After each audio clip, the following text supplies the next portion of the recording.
Locket మర్మం 4వ భాగం. ఇన్స్పెక్టర్, నేను కుడివైపునున్న రోడ్డు మీదకు మళ్ళాను. మీరు వెంట వచ్చారంటే నా కారే కాక మీ కారు కూడా దూరాన్నించి కనిపిస్తుంది. లైట్స్ లేకుండా డ్రైవ్ చేయడం దుర్లభం అని రాజు రేడియోలో అన్నాడు. అయితే ఏం చేయమంటావు రాజు అని ఇన్స్పెక్టర్ అడిగాడు. మీరు నా వెంట రావద్దు, అతను దడుచుకొని పారిపోతాడు అని రాజు అన్నాడు.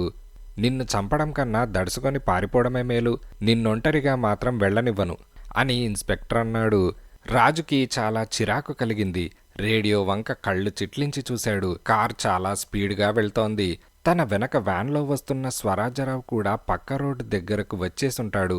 తన వెనక రాకుండా ఎలాగైనా ఆపాలి. ఇన్స్పెక్టర్, మనం పడిన శ్రమ అంతా వృధా అవుతుంది అని రాజు అన్నాడు. అయినా కానీ నిన్నొంటరిగా వదలవద్దని యుగంధర్ గారు మరీ మరీ చెప్పారు అని ఇన్స్పెక్టర్ అన్నాడు. అబ్బా ఇన్స్పెక్టర్, పోనీ ఒక పని చేయండి, ఆలంగాడ్లో కొట్టు వరకు నన్ను వెళ్ళనివ్వండి.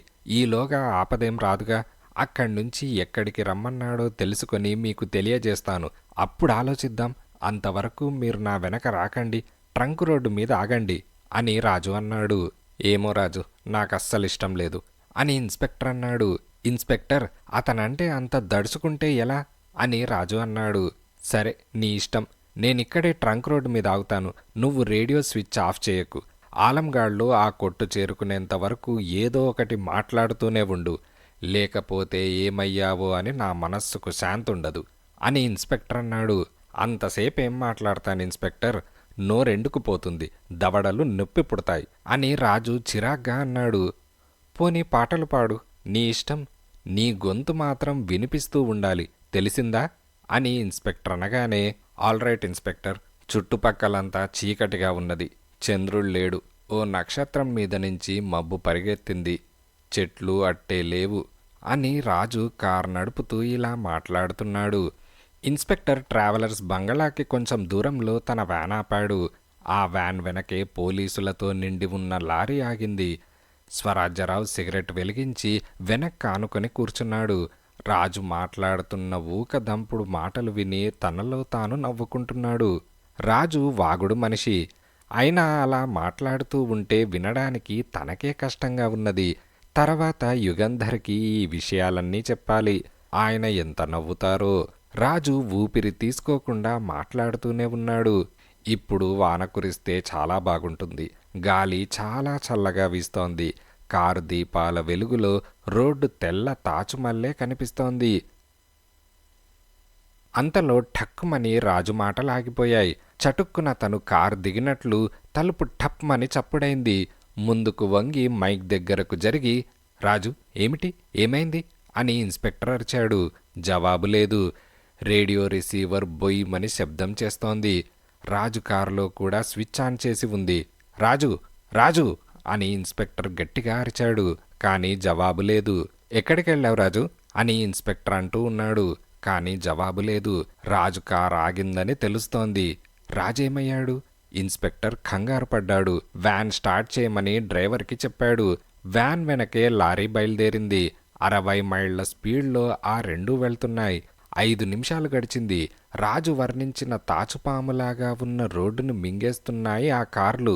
దూరాన ప్లైమౌత్ కార్ రోడ్డు మధ్య ఆగి ఉండడం గమనించి డ్రైవర్లు కొంచెం వేగం తగ్గించారు. ప్లైమౌత్ కార్ వెనకగా వ్యాన్ ఆగింది. అది రాజు ఎక్కి వెళ్లిన కారే. రాజు, రాజు అని ఇన్స్పెక్టర్ కేకేస్తూ ఒక్క ఉరుకులో వ్యాన్లో నుంచి దూకాడు. ప్లైమౌత్ కారులో ఎవరూ లేరు. ఇన్స్పెక్టర్ చుట్టూ చూశాడు. రాజు, రాజు అని గట్టిగా పిలిచాడు. జవాబు లేదు. ఇన్స్పెక్టర్ ప్లైమౌత్ కార్ హెడ్లైట్స్ వెలిగించాడు. అప్పుడు కనిపించింది ఇన్స్పెక్టర్కి రోడ్డుకి అడ్డంగా ఉన్న ఓ పెద్ద బండ. ఇన్స్పెక్టర్ ఆ బండ దగ్గరికి పరిగెత్తాడు. కార్ దీపాల వెలుగులో నిల్చొని ఓసారి చుట్టూ చూసి బండ మీదకి వంగి చూశాడు. ఎర్రగా తడితడిగా ఉన్నది. రక్తం, రక్తం! రాజు, రాజు అని ఇన్స్పెక్టర్ మళ్లీ కేక వేశాడు.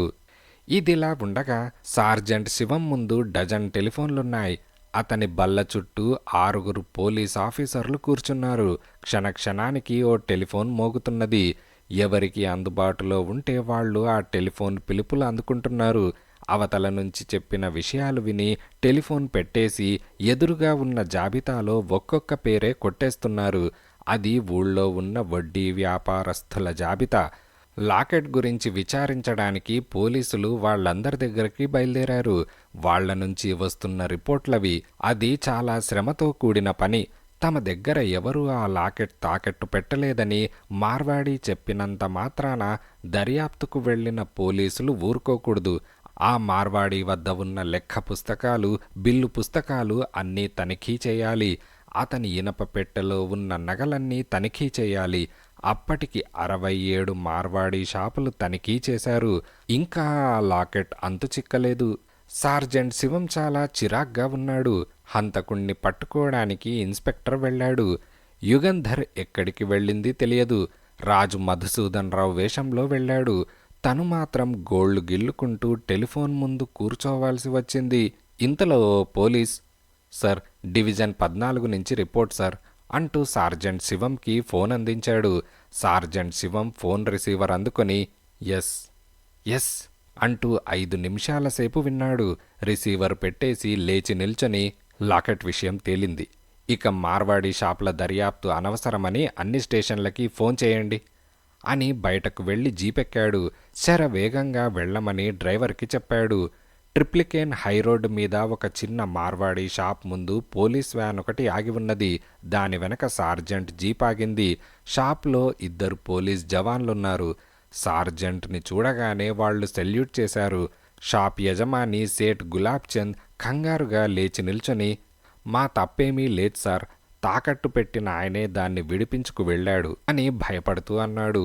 మీ తప్పని నేననలేదు, రసీదేది అని అడిగి సేటిచ్చిన రసీదు పరీక్ష చేసి, ఆయనే వచ్చాడా, ఆయన తరపున ఎవరైనా వచ్చారా అని శివమన్నాడు.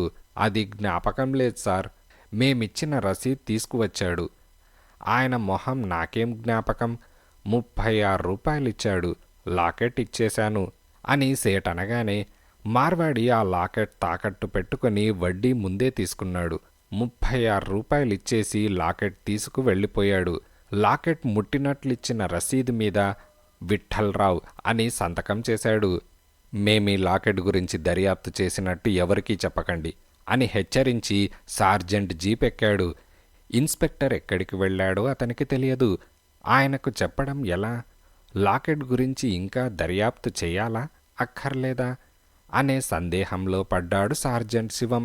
డిటెక్టివ్ యుగంధర్ ఎక్కడికి వెళ్లారు, ఇంట్లో ఉండి ఉంటారా అని అనుకుంటూ ట్రిప్లికేన్ పోలీస్ స్టేషన్ ముందు జీప్ కార్ ఆపాడు శివం. తిన్నగా ఫోన్ దగ్గరకు వెళ్ళి యుగంధర్ ఇంటికి ఫోన్ చేశాడు. యుగంధర్ ఇంట్లో లేడని నౌకర్ జవాబు చెప్పాడు. ఎప్పుడు వచ్చేది కూడా తెలియదన్నాడు. 10 నిమిషాలలో జీపు స్వర్ణలత ఇంటి ముందాగింది. జీపు రావడం చూసి మధుసూదన్ రావు ఆతృతతో వసారాలోకి పరిగెత్తుకు వచ్చి, ఏంటి, స్వర్ణ కనిపించిందా అని మధుసూదన్ రావు అడిగాడు. నాకు తెలియదు, నేనింకో పని మీద వచ్చాను. మీ బావమరిది విఠ్ఠల్రావు ఎక్కడున్నాడు అని సార్జెంట్ శివం అడిగాడు. విఠ్ఠల? ఏమో మరి అని మధుసూదన్ రావు అన్నాడు. ఏమో అంటే అతనికి ఇల్లు వాకిలి లేదా అని సార్జెంట్ శివం అడిగాడు. లేదు, ఎవరూ లేకే మా దగ్గర చేరాడు. వచ్చినవాడు బుద్ధిగా ఉండవద్దు, దొంగతనాలు చేశాడు. ఇంటి దొంగని ఎవరు కనిపెట్టి ఉండగలరు? ఇంట్లో నుంచి తరిమేశాను అని మధుసూదన్ రావు అన్నాడు. అయితే ఎక్కడికి వెళ్ళింది మీకు తెలియదా, ఉత్తరమైనా రాయలేదా అని సార్జెంట్ శివం అనగానే, నాకెందుకు రాస్తాడు, డబ్బు పంపమని వాళ్ళక్కయ్యకి అప్పుడప్పుడు రాస్తూ ఉంటాడు, స్వర్ణ పంపుతూ ఉంటుంది అని మధుసూదన్ రావు అనగానే, ఆఖరి ఉత్తరం ఏ ఊరు నుంచి రాశాడు అని సార్జెంట్ శివం అడిగాడు. నాకు తెలియదు, స్వర్ణకి రాశాడు, నాకా ఉత్తరం చూపించలేదు అని మధుసూదన్ రావు అన్నాడు. ఇంట్లో వెతికితే ఎక్కడైనా ఆ ఉత్తరం కనిపిస్తుందేమో అని సార్జెంట్ శివం అన్నాడు. ఉత్తరాలు జాగ్రత్తగా దాచే అలవాటు స్వర్ణకి లేదు, చదివి చించి పారేస్తుంది అని మధుసూదన్ రావు అన్నాడు. పోనీ మనీ ఆర్డర్ పంపితే ఆ రసీదైనా కనపడుతుందేమో చూడండి అని సార్జెంట్ శివం అనగానే, ఏవీ దాచే అలవాటు స్వర్ణకి లేదు అని మధుసూదన్ రావు అన్నాడు. సామాన్యంగా ఏ పోస్టాఫీస్లో మనీ ఆర్డర్ కడుతుంటారు అని శివం అడిగాడు. అది నిశ్చయంగా చెప్పలేను. ఇంటి నుంచి పంపిస్తే ఈ పేట పోస్టాఫీస్లోనే కడతాడు డ్రైవర్, లేకపోతే ఏ స్టూడియోలోనో ప్రొడక్షన్ మేనేజర్కి ఇచ్చి మనీ ఆర్డర్ కట్టమని చెబుతుంది అని మధుసూదన్ రావు అన్నాడు. సరే వస్తాను అని చెప్పి సార్జెంట్ బయలుదేరాడు.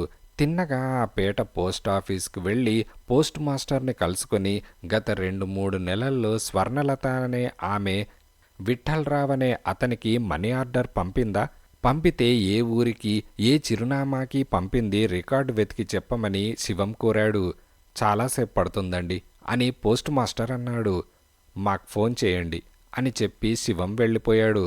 ఇదిలా ఉండగా రాజు మధుసూదన్ రావు వేషంలో వెళ్ళిన తర్వాత డిటెక్టివ్ యుగంధర్ తన ల్యాబ్ గదిలోకి వెళ్ళాడు. 2 రేడియో రిసీవింగ్ సెట్లు స్విచ్ ఆన్ చేసి కూర్చున్నాడు.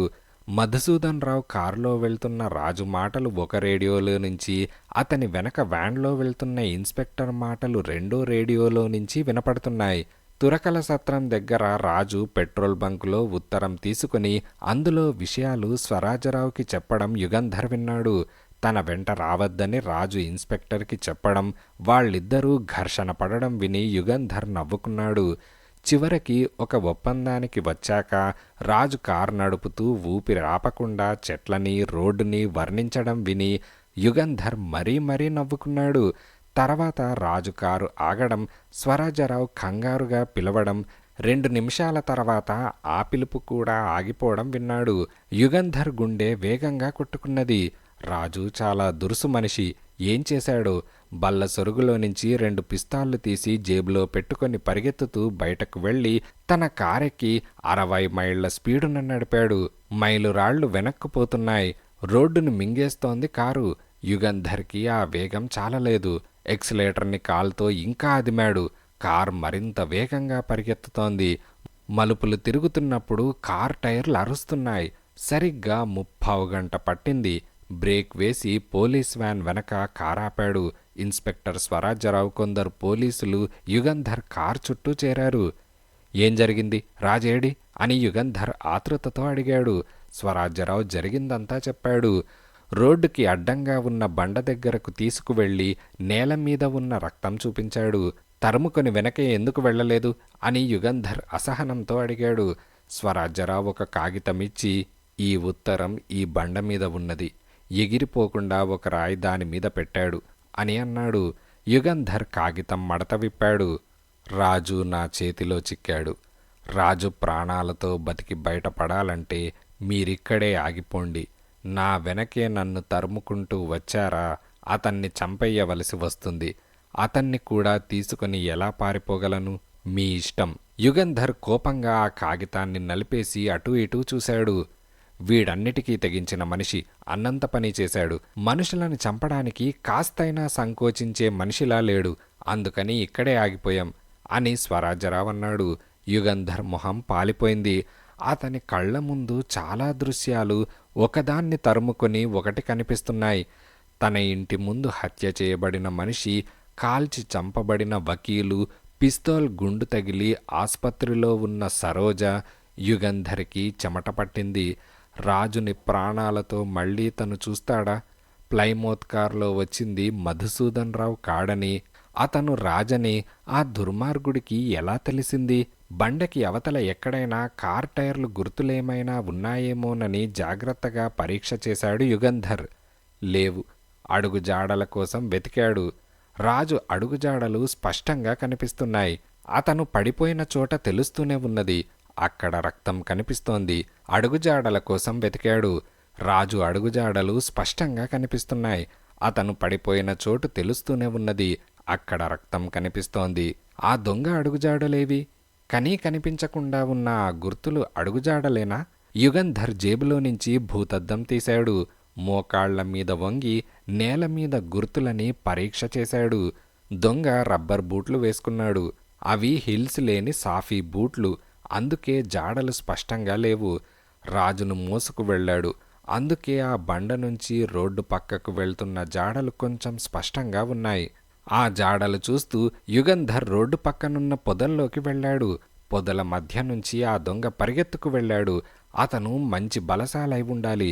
లేకపోతే రాజును మోసుకొని ఎలా పరిగెడతాడు? 100 గజాల పొదల మధ్య నుంచి వెళ్ళాక ఒకచోట అడుగుజాడలాగిపోయాయి. అక్కడ 2 టైర్ల గుర్తులు ఒకదాని వెనక ఒకటి ఉన్నాయి. Motor cycle. ఆ టైర్ గుర్తులు చూస్తూ యుగంధర్ నడిచాడు. అతని వెనకే ఇన్స్పెక్టర్ నడుస్తున్నాడు. పొదల మధ్య నుంచి మోటార్ సైకిల్ వెళ్ళింది. యుగంధర్ ఆ గుర్తులు చూసుకుంటూ పరిగెత్తాడు. అవి యుగంధర్ని ఆ బండకి 4 ఫర్లాంగుల దూరంగా మళ్లీ రోడ్డు మీదకు తీసుకువెళ్ళాయి. అక్కడ్నుంచి మోటార్ సైకిల్ రోడ్డు మీద వెళ్ళినట్లు గుర్తుల వల్ల తెలిసింది. ఇన్స్పెక్టర్ అడ్డంగా ఉన్న బండ తీయించేసి ఆ వ్యాన్ని తీసుకురండి, నేనిక్కడే ఉంటాను, వెంటాడదామా యుగంధర్ అని ఇన్స్పెక్టర్ అడిగాడు. ఆ దొంగ రాజును చంపేయదలుచుకుంటే ఈ పాటికి చంపేసుంటాడు. రాజుని ప్రాణాలతో ఉంచాడంటే దానికొక కారణం ఉండి ఉండాలి అని యుగంధర్ అన్నాడు. యుగంధర్ గొంతు కొద్దిగా బొంగురుపోయింది. స్వరాజ్యరావు తల వంచుకున్నాడు. రాజుకి ఏ ఆపద రాకుండా ఉండడానికే తనను వెళ్ళమన్నాడు యుగంధర్. తన అసమర్థత వల్ల రాజు హంతకుడికి చిక్కాడు. యుగంధర్కి రాజంటే ఎంత ప్రాణమో, వాళ్ళిద్దరిది ఎన్నేళ్ల సహచర్యమో స్వరాజ్యరావుకి తెలుసు. ఇన్స్పెక్టర్ తల వంచుకున్నాడు. యుగంధర్ స్వరాజ్యరావు దగ్గరకు వెళ్ళి అతని వీపు మీద తట్టి, ఇన్స్పెక్టర్, మీరు మాత్రమేం చేస్తారు? రాజు చెప్పినా వినకుండా మొండి ధైర్యం చేశాడు. ఆ దొంగ ఎత్తుకి పై ఎత్తు వేశాడు అని అన్నాడు. సరే యుగంధర్, క్షణంలో వ్యాన్ తెస్తాను అంటూ స్వరాజ్యరావు వెనక్కు పరిగెత్తాడు. ఇదిలా ఉండగా రాజు కళ్ళు తెరిచాడు. కళ్ళు తెరిచినా తెరిచానని అనుకుంటున్నానా అని ఒక అర నిమిషం ఆలోచించాడు. కళ్ళు తెరిచినా మూసినా ఒకటిగానే ఉన్నది. కటిక చీకటి, ఏమీ కనిపించడం లేదు. తనెక్కడున్నాడు? ఏమైంది? అతనికి అంతా జ్ఞాపకమొచ్చింది. రోడ్డుకు అడ్డంగా బండ ఉండడం, తను కారు దిగడం, తన తల మీద ఎవరో వెనక నుంచి కొట్టడం. తర్వాతేమైంది? ఆ కొట్టిన మనిషి తనన్ని ఇక్కడికి తీసుకువచ్చి ఉండాలి. ఇన్స్పెక్టర్ స్వరాజ్యరావు ఏమయ్యాడు? వెనకే వస్తున్నాడు కదా. వెనక రావద్దని తను స్వరాజ్యరావుకి చెప్పిన విషయం జ్ఞాపకం వచ్చింది. తను శత్రువుల చేతికి చిక్కాడు. శత్రు వ్యూహంలో పడ్డాడు. పోనీలే, అది ఒకందుకు మంచిదే. తనన్ను చంపకుండా ఇంతవరకు ప్రాణాలతో ఉంచడానికి ఏదో కారణం ఉండి ఉండాలి. ఏమిటా కారణం? తన పక్కన ఎవరో ఊపిరి పీలుస్తున్నారు. తనతో ఆ గదిలో మరెవరో ఉన్నారు. ఎవరు? రాజు లేచి కూర్చున్నాడు. తల 1000 ముక్కలవుతున్నట్లు బాధగా ఉన్నది. చేత్తో తల తడిమి చూసుకున్నాడు. తల వెనక వైపు రక్తం గడ్డకట్టి పెద్ద బొడిపి కట్టింది. రక్తం గడ్డకట్టిందంటే తను చాలాసేపు స్పృహ లేకుండా ఉన్నాడన్నమాట. జేబులు తడుముకున్నాడు. పిస్తాల్ లేదు, సిగరెట్ లైటర్ లేదు, సిగరెట్లు లేవు, జేబు రుమాల్ కూడా లేదు. మంచం మీద నుంచి లేచి గది మధ్య నిలబడ్డాడు. చీకటికి కళ్ళు అలవాటు పడ్డాయి. గదంతా కలయజూశాడు. ఒక పక్క తలుపు ఉన్నది. కిటికీ ఎక్కడా కనిపించడం లేదు. ఉన్నా మూసి ఉంటుంది. ఇంకో మంచంలా మసక మసకగా కనిపిస్తున్న వైపు నుంచి ఊపిరి పీలుస్తున్న చప్పుడు వినిపిస్తోంది. రాజు నెమ్మదిగా మంచం దగ్గరకు వెళ్ళాడు. మంచం మీదకి వంగి చూశాడు. ఎవరో పడుకున్నారు. మరింత జాగ్రత్తగా చూశాడు. ఎవరో స్త్రీ. ఆమె ఎవరో ఊహించగలిగాడు. స్వర్ణలత గారు అని తగ్గుస్థాయిలో పిలిచాడు. ఆమె పలకలేదు. మళ్ళీ ఇంకొంచెం గట్టిగా పిలిచాడు. అయినా పలకలేదు. నెమ్మదిగా ఆమె భుజం మీద తట్టాడు. ఆమె కదలలేదు. కొంచెం గట్టిగా భుజాన్ని పట్టుకొని ఊపాడు. అయినా ఆమె లేవలేదు. ఆమె ఎందుకు లేవలేదు? ఏమైంది? ఊపిరి పీలుస్తూనే ఉన్నది. రాజు పైకి చూశాడు. కప్పు నుంచి ఏదో వేళ్లాడుతోంది. ఎలక్ట్రిక్ దీపమై ఉండాలి. ఎక్కడో స్విచ్ ఉండి ఉండాలి. నెమ్మదిగా గోడ దగ్గరకు వెళ్ళాడు. గోడని 2 చేతులతో తడిమి చూశాడు. చేతికేమీ తగల్లేదు. గోడని 2 చేతులతో తడుముతూ గోడ పక్కనే నడిచాడు. గదికి 2 వైపులా ఉన్న గోడలను దాటి 3వ వైపుకు వెళ్ళాక స్విచ్ దొరికింది. స్విచ్ నొక్కాడు. క్లిక్కుమన్నది. కానీ వెలగలేదు. నెమ్మదిగా మంచం దగ్గరకు వెళ్ళాడు. మంచం మీద కూర్చొని ఆలోచించసాగాడు. ఏం చేయాలి? ఇక్కడ్నుంచి బయటపడటం ఎలా? అంతలో ఠపీమని చప్పుడైంది. ఏమిటది? ఏదో పడింది. ఎవరైనా ఏదైనా విసిరేశారా? ఎక్కడ పడింది? రాజు మంచం మీద నుంచి దిగాడు. స్వర్ణలతని మళ్లీ లేపి చూడాలనుకుంటూ ఆమె మంచం దగ్గరకు వెళ్ళాడు. ఆమె భుజం మీద చెయ్యి వేసి నెమ్మదిగా తట్టాడు. అలా తడుతున్నప్పుడు అతని చేతికి మెత్తగా ఏదో తగిలింది. అదేమిటి? స్వర్ణలత ఒళ్ళు మాత్రం కాదు. అంత చీకట్లోనూ ఆ మెత్తనిది, నల్లనిది ఇంకా నల్లగా కనిపించింది. పొడుగ్గా సరసరా కదిలింది. రాజు చటుక్కున చెయ్యి వెనక్కు లాక్కున్నాడు. అదే సమయానికి స్వర్ణలత మేల్కొన్నది. మేల్కొని చెయ్యి కదిపింది. ఆమె చెయ్యి కదిలేసరికి ఆ నల్లనిది మెత్తనిది బుస్సుమన్నది. అది పాము. ఆ పాము పైనుంచి పడినప్పుడే ఠపీమని చప్పుడైంది. స్వర్ణలతని కాటేస్తుంది. ఇదంతా రాజు మెదడులో మెరుపులా మెరిసింది. ధైర్యం చేశాడు. చటుక్కున పాముని ఒక్కలాగులాగి గిరాటేశాడు. ఆ చీకట్లో చూడక పాము తల పట్టుకొని ఉంటే ఏమయ్యేదో. కాని అదృష్టమనేది ఉన్నది. చీకట్లో కూడా రాజు పాము తోకనే పట్టుకొని చటుక్కున లాగి అవతల పారేశాడు. పాము ధబీమని అవతల పడింది. ఒక్క గంతులో మంచం మీదకు ఎక్కి కూర్చున్నాడు. స్వర్ణలత కెవ్వున కేకేసింది.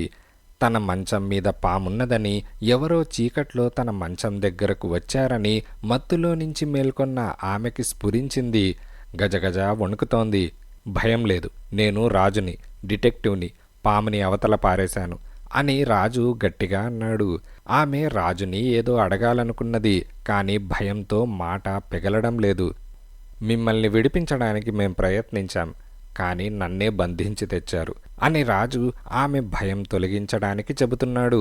అంతలో ఎవరో తలుపు తెరుస్తున్న చప్పుడైంది. ఎవరతను? తనన్ని ఎత్తుకు వచ్చిన మనిషా? హంతకుడా? దీపం తీసుకుని గదిలోకి వస్తాడా? పాముని తను అటు విసిరేశాడు. చూసుకోకుండా అతను పాము మీద కాలేస్తాడేమో. పాము అతన్ని కాటేస్తుందేమో. గదిలో పామున్నది, జాగ్రత్త, దీపం తీసుకొని మరిరా అని కేక వేసి అతన్ని హెచ్చరించాలా? లేక మాట్లాడకుండా ఊరుకుంటే అతన్ని పాము కాటేస్తే తర్వాత తను స్వర్ణలత తప్పించుకొని పారిపోవచ్చు. ఆ వస్తున్నది హంతకుడే అని ఏమిటి నిశ్చయం? ఎవరో అమాయకుడై ఉండవచ్చు. స్వర్ణలత కేక విని వచ్చి ఉండవచ్చు. హంతకుడైనా తనన్ని హెచ్చరించకుండా ఊరుకోవడం న్యాయమా? ఇప్పుడు పామున్నదని అరవాలా, అరవకూడదా? త్వరగా నిశ్చయించాలి. తను తలుపు తీస్తున్నాడు.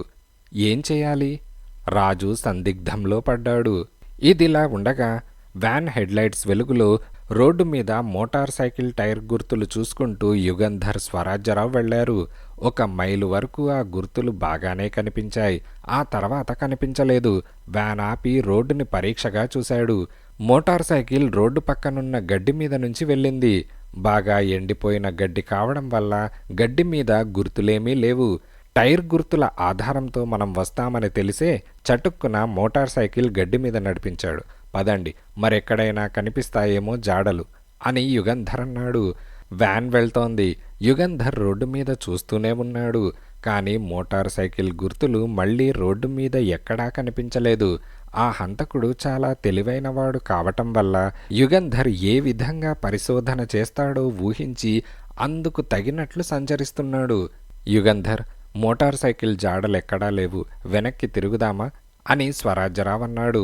వద్దు, ఆలంగాడ్లో రాజుని ఓ కొట్టు వద్దకు వెళ్ళమన్నాడుగా, అక్కడికి వెళ్దాం అని యుగంధర్ అన్నాడు. పోలీస్ వ్యాన్ తన కొట్టు ముందు ఆగగానే ఆ కొట్టు యజమాని బెదిరిపోయి పరిగెత్తుకుంటూ వ్యాన్ వద్దకు వెళ్ళాడు. రాజు అనే అతనికి ఎవరైనా ఏదైనా ఉత్తరమిచ్చారా అని యుగంధర్ అడిగాడు.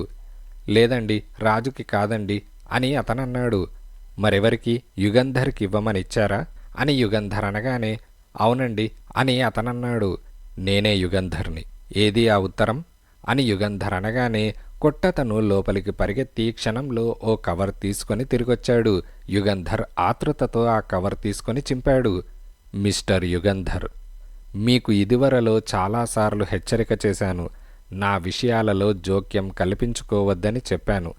మీరు నా హెచ్చరిక లెక్క చేయలేదు. మీ అసిస్టెంట్ రాజు, సినిమా తార స్వర్ణలత ఇద్దరూ నాకు బందీలుగా చిక్కారు. వాళ్ళిద్దరినీ ఎక్కడ దాచానో మీరు తెలుసుకోలేరు. నా దారికి అడ్డం వచ్చిన వాళ్లను నేను కనికరించను. ఇప్పటికే చాలామందిని హత్య చేశాను, అది మీకు తెలుసు. ఇంకా కొందరిని హత్య చేయడం అంత కష్టం కాదు. ఒకరిని హత్య చేసినా 100 మందిని హత్య చేసినా శిక్ష ఒకటే కనుక నేను జంకవలసిన అవసరం లేదు. ఇదంతా ఎందుకు చెబుతున్నానంటే మీ మీద కానీ, మీ అసిస్టెంట్ రాజు మీద కానీ, సినిమా తార స్వర్ణలత మీద కానీ నాకేమాత్రం ద్వేషం లేదు. రాజును చంపడం వల్ల నాకు వచ్చే లాభమూ లేదు. కానీ మీరు జోక్యం కల్పించుకోవడం మానకపోతే రాజును చంపవలసి వస్తుంది, మిమ్మల్ని చంపవలసి వస్తుంది. నా చేతుల్లో చిక్కనని మీకు నమ్మకం ఉండవచ్చు.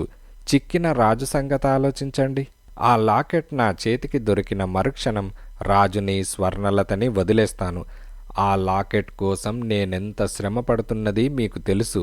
ఆ లాకెట్ వెతికి తెచ్చి నాకివ్వమని మిమ్మల్ని కోరడం లేదు.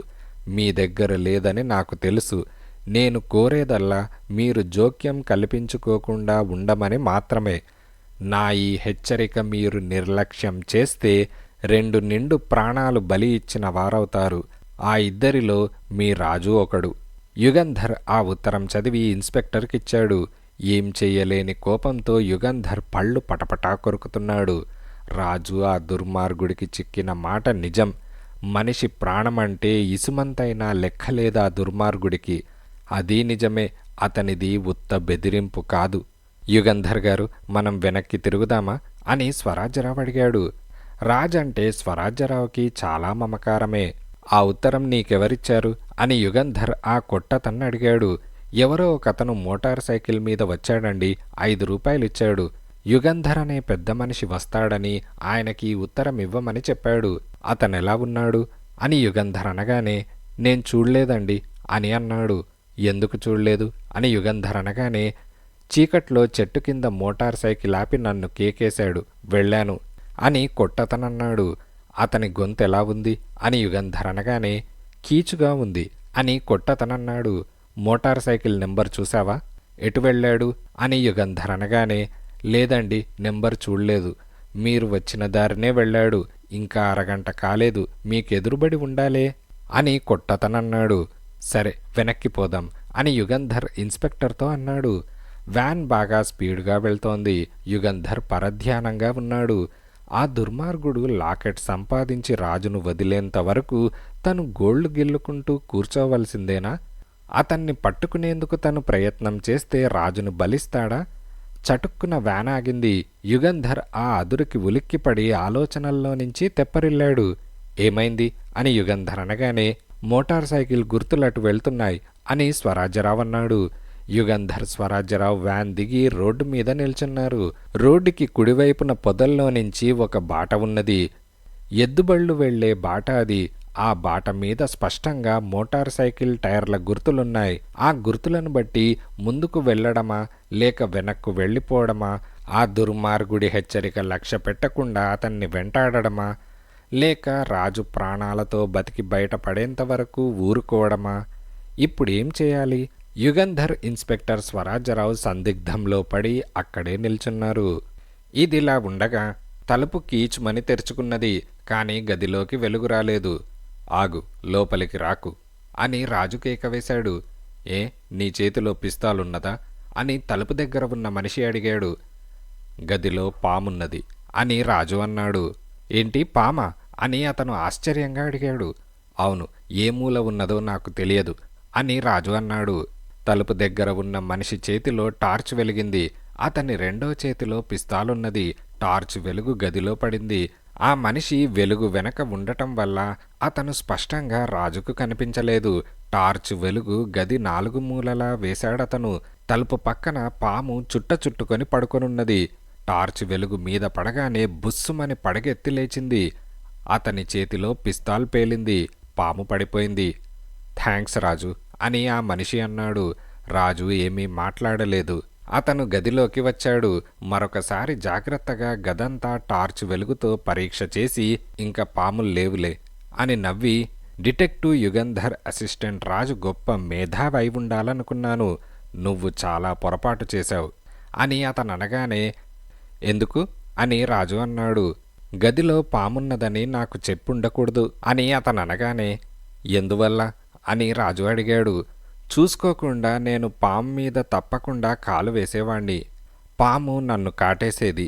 మీరిద్దరూ పారిపోయి ఉండవచ్చు అని అతను అనగానే రాజు నవ్వుతూ, నీ నుంచి తప్పించుకోవాలంటే పాములు, తేళ్లు నాకు సహాయం చేయవలసిన అవసరం లేదు అని రాజు అన్నాడు. ఆ వచ్చిన మనిషి నవ్వుతూ, ఓహో, నా ప్రాణం రక్షించావు గనక నీ మీద విశ్వాసంతో నిన్ను వదిలేస్తానని అనుకోకు. విశ్వాసము, దయ, ప్రేమ మొదలైనవి నాకు లేవు అని అతను అనగానే, లేవని నాకు తెలుసు అని రాజు అన్నాడు. తెలిస్తే మరెందుకు పామున్నదని నన్ను హెచ్చరించావు అని అతను అనగానే, నీకు చెప్పినా అర్థం కాదులే. నీతి న్యాయము తెలిసిన వాళ్లకు చెబితే అర్థమవుతుంది అని రాజు అన్నాడు. నీకిప్పుడు తోడుగా ఓ మనిషి ఉన్నాడుగా, భయం తగ్గిందా అని అతను స్వర్ణలతను అడిగాడు. స్వర్ణలత ఏమీ మాట్లాడలేదు. రాజు అతన్ని పరికించి చూశాడు. తలకి నల్లని ముసుగు తొడుక్కున్నాడు. మొహం కనిపించడం లేదు. ఆ లాకెట్ నీ ఇంట్లో లేదు, ఏమైందో చెప్పు అని స్వర్ణలతను అడిగాడు. అదేంటి, ఇంట్లో లేదా, ఏమైంది అని ఆమె కంగారుగా అడిగింది. అదే నేను అడుగుతున్నాను అని అతను అనగానే, నాకు తెలియదు అని స్వర్ణలత అన్నది. తెలిసి ఉండాలి, ఆలోచించు, ఆలోచించి చెప్పడం నీకే మంచిది అని అతను అనగానే, నిజంగా నాకు తెలియదు అని స్వర్ణలత అన్నది. నీకు కావాల్సినంత డబ్బున్నది, ఇంకా సంపాదించే అవకాశమూ ఉన్నది. మొండితనంతో జీవితం నాశనం చేసుకుంటున్నావు అని అతను అనగానే, స్వర్ణలతకి అతని మాటలు ఏమీ అర్థం కాలేదు. బెదురుతూ అతన్ని చూసింది. అతను తలుపు దగ్గరే నిల్చున్నాడు. చేతిలో ఉన్న పిస్తాలు రాజు ఛాతీ మీదకు గురిపెట్టి ఉన్నది. అతను టార్చ్ లైట్ తలుపు పక్కన గడియకు తగిలించాడు. జేబులో నుంచి ఒక సీసా తీశాడు. ఈ సీసాలో ఏమున్నదో తెలుసా అని అతను అనగానే, స్వర్ణలత తెలియదని తల ఊపింది. యాసిడ్. ఈ యాసిడ్ నీ మొహం మీద జల్లానంటే అందాల రాణి స్వర్ణలత, దంతపు బొమ్మ స్వర్ణలత ఎలా మారుతుందో. నిన్ను చూడడానికి లక్షల మంది సినిమా థియేటర్లకి వస్తున్నారిప్పుడు. అప్పుడు నీ తల్లిదండ్రులే నిన్ను చూసి దడుచుకొని పారిపోతారు అని అతను అనగానే, స్వర్ణలత ఒళ్ళు జల్లుమన్నది. ముచ్చెమటలు పోశాయి. పక్కనే ఉన్న రాజు చెయ్యి గట్టిగా పట్టుకున్నది. రాజు ఆమెను ధైర్యంగా ఉండమన్నట్లు చేతిని అదిమాడు. సరిగ్గా 100 లెక్క పెడతాను. ఆలోగా ఆ లాకెట్ ఎక్కడున్నదో చెప్పాలి. 1, 2, 3, 4. నిజంగా నాకు తెలియదు అని స్వర్ణలత అన్నది. 5, 6, 7, 8. నా మాట నమ్ము, తెలిస్తే చెప్పనా అని స్వర్ణలత భయంతో అన్నది.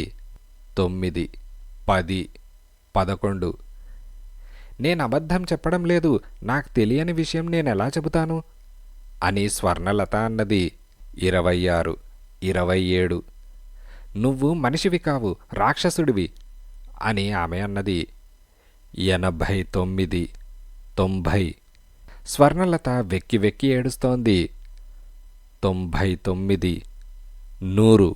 ఆగు, చెబుతాను అని రాజు అన్నాడు. అతను పకపక నవ్వుతూ, గుడ్, చెప్పు, అబద్ధాలు కల్పించి మాత్రం చెప్పకు, చెప్పావా అని అతను అంటూ ఉండగానే రాజు చెప్పడం ప్రారంభించాడు. ఇదిలా ఉండగా విఠ్ఠలరావు రామచంద్రపురానికి వెళ్ళి 2 నెలలైంది. ఈ 2 నెలలు అతను జగన్నాథం ఇంట్లోనే ఉన్నాడు. సిగరెట్టు, కాఫీ ఖర్చులు కూడా జగన్నాథమే భరిస్తున్నాడు. నిజానికి అసలు రామచంద్రపురానికి విఠ్ఠలరావు వెళ్ళింది జగన్నాథంతోనే. విజయవాడ నుంచి రైలు టికెట్టు కూడా జగన్నాథమే కొన్నాడు. జగన్నాథానికి విఠ్ఠలరావుకి పరిచయం కూడా కాకతాళీయంగా జరిగింది. విఠ్ఠలరావు సినిమాతార స్వర్ణలత తమ్ముడని తెలిసాక జగన్నాథం విఠ్ఠలరావుని వదలలేదు. తనకు భార్య ఉన్నదని, ఆమె చాలా అందంగా అచ్చం కాంచనమాలలా ఉంటుందని, సినిమాలలో చేర్పించాలని ఉన్నదని పరిచయమైన అరగంటలో చెప్పాడు జగన్నాథం. అటువంటి అవకాశం దొరికితే విఠ్ఠలరావు వదలడు. ఆ వేళే జగన్నాథంతో రామచంద్రపురం వెళ్ళాడు. జగన్నాథం భార్య సుబ్బుల్ని చూశాడు. పైకి జగన్నాథంతో ఏకీభవించాడు. మద్రాసుకు వెళ్ళి సినిమాల్లో చేరడానికి ప్రయత్నించేందుకు 2-3 వేల రూపాయలన్నా చేతిలో ఉండాలని చెప్పాడు. ఈ 2 నెలల నుంచి జగన్నాథం ఆ పనిలోనే ఉన్నాడు. 1,000 సంపాదించాడు. ఇంకో 1000 సంపాదించిన తర్వాత మద్రాసుకి ప్రయాణం కట్టాలి. విఠ్ఠలరావుని ఇంట్లోనే అట్టిపెట్టుకున్నాడు. ఓనాడు సాయంకాలం జగన్నాథం బజారుకు వెళ్ళాడు. విఠ్ఠలరావు ఇంట్లోనే ఉన్నాడు.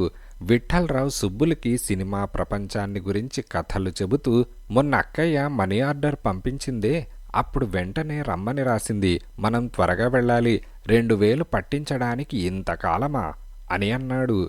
అదే పని మీదే తిరుగుతున్నారు కదండి అని సుబ్బులన్నది. అంతలో గుమ్మం దగ్గర ఎవరో వచ్చిన అడుగుల చప్పుడైంది. ఎవరు అని విఠ్ఠలరావు విసుగ్గా అడిగాడు. విఠ్ఠలరావుని ఒంటరిగా ఇంట్లో వదిలి జగన్నాథం ఎన్నడూ వెళ్ళలేదు.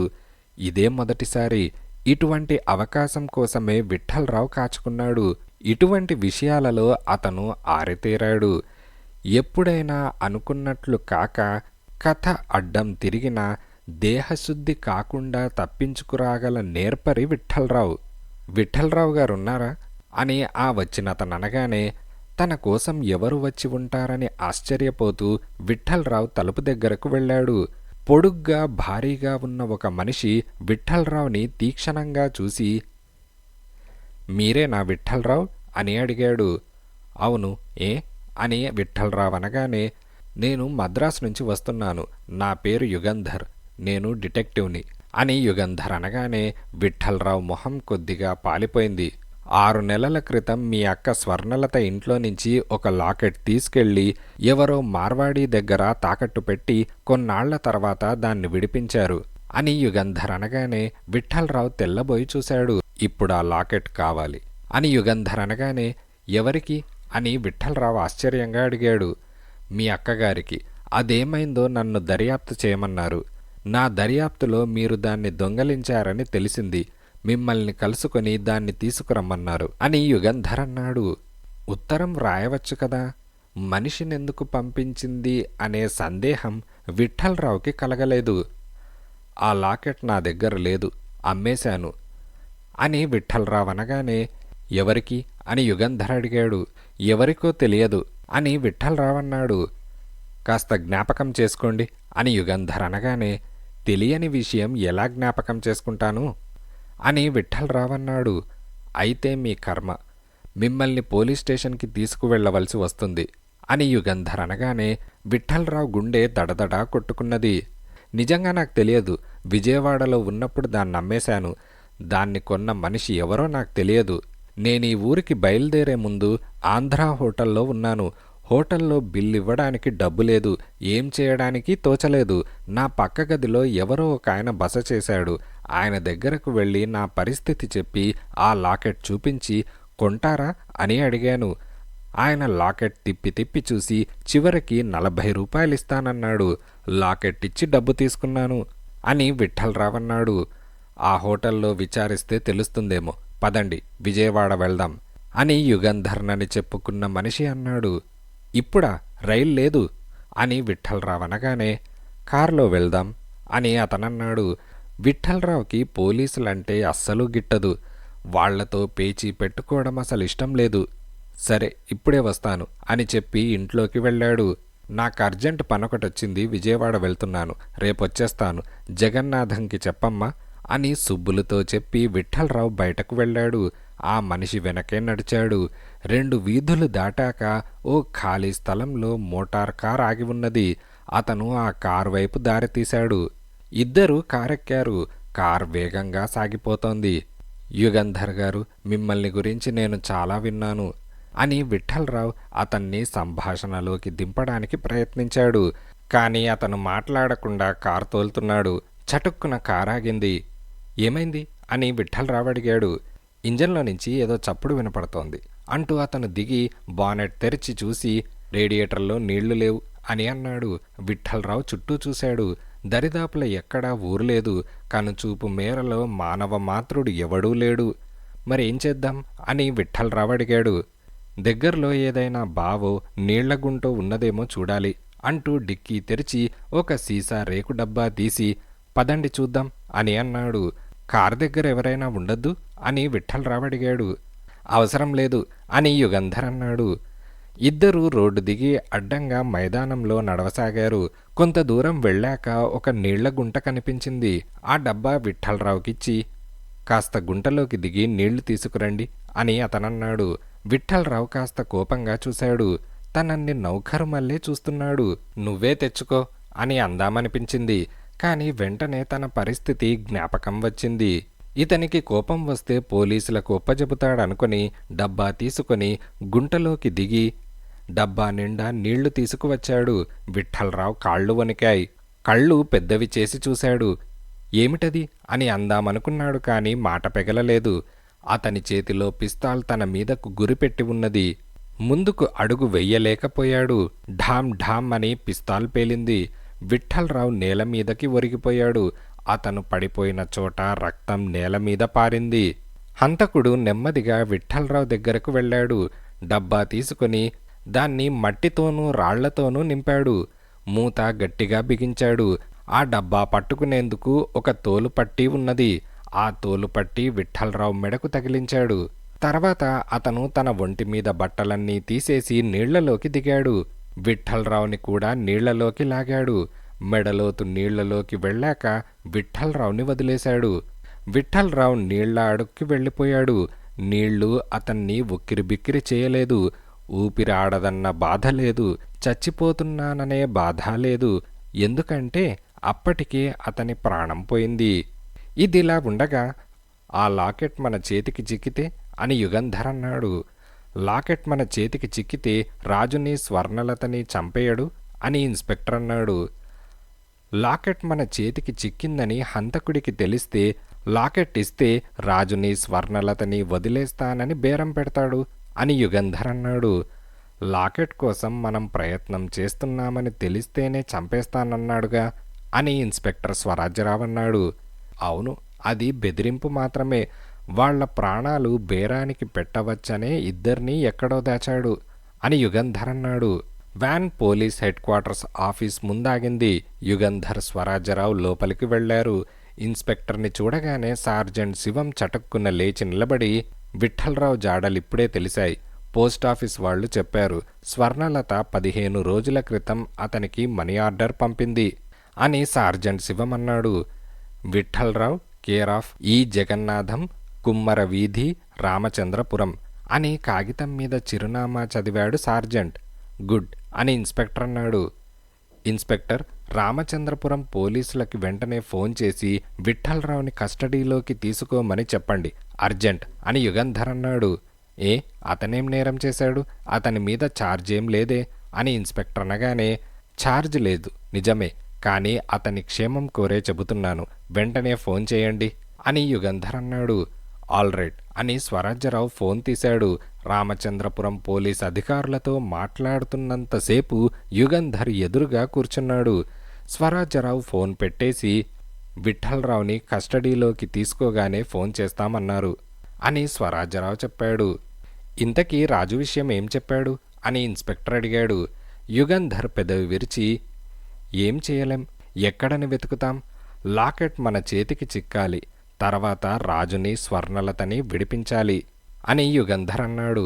అంతలో ఫోన్ మోగింది. స్వరాజ్యరావు ఆతృతతో రిసీవర్ అందుకున్నాడు. 2 నిమిషాల సేపు అవతల మనిషి మాటలు విన్నాడు. రిసీవర్ నోటికి అడ్డం తీసి, విఠ్ఠల్రావు ఇంట్లో లేడట అని యుగంధర్తో అన్నాడు. ఎక్కడికి వెళ్ళాడట? అతను తిరిగి వచ్చేంత వరకు అక్కడే కాచుకోమని చెప్పండి అని యుగంధర్ అన్నాడు. డిటెక్టివ్ యుగంధర్ వచ్చి తన కూడా తీసుకెళ్లాడని చెప్పారు అని ఇన్స్పెక్టర్ అనగానే యుగంధర్ కళ్ళు చిట్లించి స్వరాజ్యరావుని చూసి, ఇంకా వివరాలేమైనా చెప్పారా అని అడిగాడు. విఠ్ఠల్రావు జగన్నాథం అనే ఆయన ఇంట్లో ఉన్నాడట. జగన్నాథం అతనింటికి వెళ్ళాడట. జగన్నాథం బయటకు వెళ్ళాడట. అతని భార్య విఠ్ఠల్రావు మాట్లాడుకుంటూ ఉండగా ఎవరో ఒకతను వచ్చి తను డిటెక్టివ్ యుగంధర్నని విఠ్ఠల్రావుతో చెప్పాడట. జగన్నాథం భార్య తలుపు వెనక్కు వెళ్ళి వాళ్ల సంభాషణ విన్నదట. స్వర్ణలత ఇంట్లో దొంగలించిన లాకెట్ ఇవ్వమని, లేకపోతే లాకప్లో పెట్టిస్తానని యుగంధర్ బెదిరించగానే విఠ్ఠల్రావు బెదిరిపోయి ఆ లాకెట్ విజయవాడలో ఆంధ్ర హోటల్లో బస చేసిన ఒక మనిషికి అమ్మానని చెప్పాడట. విఠ్ఠల్రావుని తన కూడా రమ్మని యుగంధర్ తీసుకెళ్లాడట అని ఇన్స్పెక్టర్ అనగానే యుగంధర్ లేచి నిల్చున్నాడు. ఈ హంతకుడు మనకన్నా ముందే ఎత్తులు వేస్తున్నాడు. జగన్నాథం భార్య తలుపు వెనక నిల్చొని ఈ సంభాషణ విన్నదని తెలిసి ఉండదు. తెలిసి ఉంటే ఆమె ప్రాణాలు కూడా పోయేవి. ఇన్స్పెక్టర్, విఠ్ఠల్రావుని తీసుకెళ్ళి ఎంతసేపు అయిందో అడగండి అని యుగంధర్ అనగానే స్వరాజ్యరావు అడిగి తెలుసుకొని 4 గంటలైందట అని చెప్పాడు. డిటెక్టివ్ యుగంధర్నని చెప్పుకున్న ఆ మనిషి ఎలా వచ్చింది, ఎలా వెళ్ళింది దర్యాప్తు చేయమనండి, బహుశా కారులో వెళ్ళి ఉంటాడు అని యుగంధర్ అనగానే స్వరాజ్యరావు రామచంద్రపురం పోలీసులకి ఆ విషయం చెప్పి రిసీవర్ పెట్టేశాడు. ఇన్స్పెక్టర్, విజయవాడ పోలీసులకు ఫోన్ చేయండి. ఆంధ్ర హోటల్కి 4 డిటెక్టివ్ ఇన్స్పెక్టర్లని పంపమనండి. ఆ హోటల్లోకి ఎవరు వచ్చి ఏమడిగినా సరే ఏదో మిష మీద వాళ్ళని అక్కడి నుంచి వెళ్లకుండా ఆపమనండి. హోటల్లో నుంచి ఎవరిని బయటికి వెళ్ళనివ్వవద్దనండి అని యుగంధర్ హడావిడిగా చెప్పిన ఈ మాటలు విని ఇన్స్పెక్టర్ అడ్డు ప్రశ్నలు వేయకుండా విజయవాడ పోలీస్ కార్యాలయానికి ఫోన్ చేసి రిసీవర్ పెట్టేసి, మరి తర్వాత యుగంధర్ అని అడిగాడు. ఏముంది? ఇంకా ఉంది.